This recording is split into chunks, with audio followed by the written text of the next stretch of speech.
কৃষ্ণ ভক্ত সুদামা হরে দরিদ্র কৃষ্ণ। কেন ছিলেন? বন্ধুরা, তোমরা সকলে জানো যে ভক্ত সুদামার অর্থাৎ কৃষ্ণ সুদামা গল্পটি, কিন্তু তোমরা কি কেউ জানো যে কৃষ্ণ ভক্ত সুদামা এত দরিদ্র কেন ছিলেন? তার কোন কর্মের কারণে তিনি এত হতদরিদ্র জীবনযাপন পালন করেছেন? আজকে আমি সেই কথাটাই তোমাদের সামনে তুলে ধরব। এই কথাটার উত্তর জানার জন্য আমাদেরকে ভগবান শ্রীকৃষ্ণের বাল্যলীলাতে প্রবেশ করতে হবে।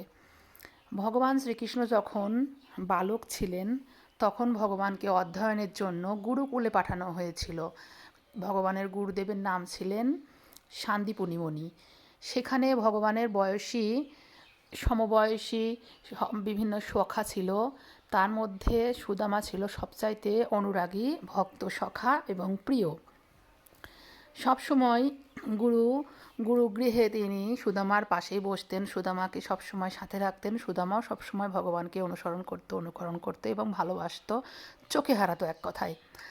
একদিন ভগবান যখন গুরু গৃহের সামনে বসে আছেন, গুরুদেব পড়াশোনা করাচ্ছেন, সেই সময়ে সুদামা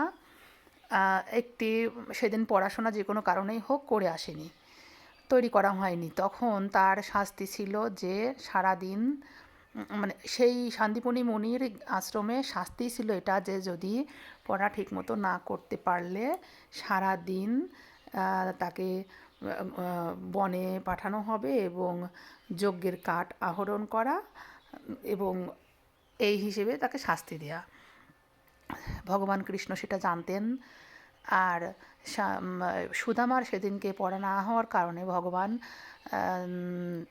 তখন তিনি একটু পরেই ক্লাসে ঢুকলেন, অর্থাৎ গুরুদেবের সামনে প্রবেশ করলেন। তারপরে ভগবান যখন দেখলেন যে সুদামাকে তার গুরুদেব শাস্তিস্বরূপ ক্লাস থেকে বের করে দিল, তখন তিনি তার কিন্তু সমস্ত পড়াশোনায় হয়েছিল, অথচ তিনি সুদামার সাথে সমব্যথিত হবার জন্য এবং এই লীলাটি সংঘটিত করার জন্য তিনিও শাস্তি গ্রহণ করে নিলেন আর বললেন যে আমারও আজকে পাঠ হয়নি। তখন ভগবানকেও একই শাস্তি দিল। তারপরে তখন গুরুমার কাছে, অর্থাৎ শান্তিপুনি মুনির গৃহিণীর কাছ থেকে এক এক পুটলা চিরা বেঁধে দিলেন, বললেন যে সারাদিন তোমরা এই দুজনে এটা খেও। তারপরে সেখানে দুইজনকে বলা হলো যে নির্দিষ্ট একটা বনের কথা বলল, সেই বনে গিয়ে তোমরা কাঠ সংগ্রহ করে নিয়ে এসো। তারা দুইজন মনের আনন্দে দুটো গামছা কাঁধে করে হাঁটতে হাঁটতে অনেক বেলা হয়ে গেল। সেই বনে আসলো। তখন সুদামা বলছে যে দুজনকে দুই পুটলি দিয়েছিল। সুদামা বলছে যে বনে আসতে আসতে আমাদের এত বেলা হয়ে গেল, আর আমার তো ভীষণ ক্ষুধাও লেগেছে।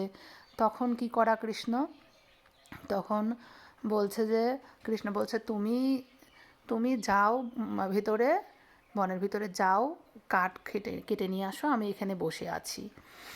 তারপরে তখন সুদামা বলছে যে না না, তা কী করে হয়, শাস্তি তো আমি পেয়েছি, তাই আমাকে গুরুদেব কাঠ সংগ্রহ করতে বলেছে, আর তুমি এখানে বসো, আমি কাঠ সংগ্রহ করে নিয়ে আসি।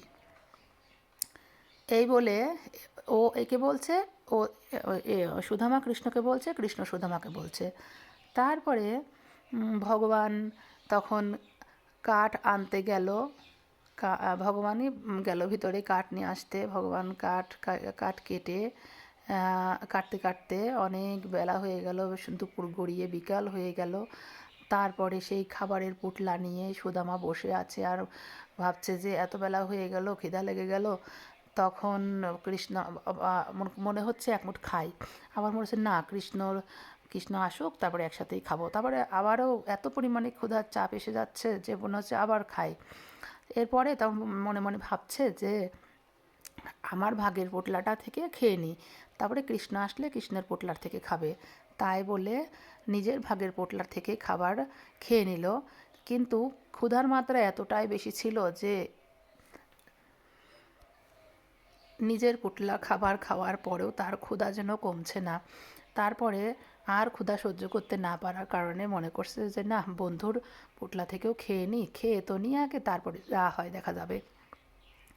যেইমাত্র ভগবান কৃষ্ণের পুটলা থেকে খাবারটা খেয়ে নিল, তখনই ভগবান কৃষ্ণ বনে থেকে কাঁধে করে কাঠ কেটে নিয়ে আসছে। ভগবানকে দেখছে যে কাঠ, কাঁধে কাঠ নিয়ে, কাঠ দিয়ে কাঠের খোঁচা লেগে লেগে রক্ত বের হয়ে আসছে। তখন সুদামা দেখে বলছে, মানে হাউমাউ করে কেঁদে বলছে, বন্ধু তোমার এই কী অবস্থা হলো?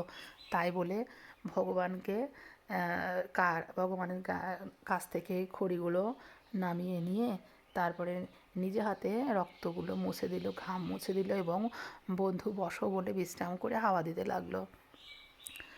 কিন্তু বলছে যে বন্ধু সুদামা, আমার তো ক্ষুধা লেগেছে, যে গুরুমা যে খাবারটা দিয়েছিল সেই খাবারটা দাও, একটু খেয়ে জল খেয়ে নিই। তখন সুদামা মনে মনে ভাবছে এখন কী করব, কারণ আমি তো বন্ধুর পুটলা থেকে খেয়ে নিয়েছি। বলছে, বন্ধু তুমি কিছু মনে করো না, আমার এত পরিমাণে ক্ষুধা লেগে গেছিলো যে তোমার পোটলা থেকেও আমি খাবারটা নিয়ে নিয়েছি। তখন ভগবান কৃষ্ণ মনে মনে ভাবলো, এ কী করলে বন্ধু, তুমি আমার ভাগের খাবারটা তুমি খেয়ে নিলে, তোমাকে যে সারা জীবন দরিদ্র হয়ে থাকতে হবে।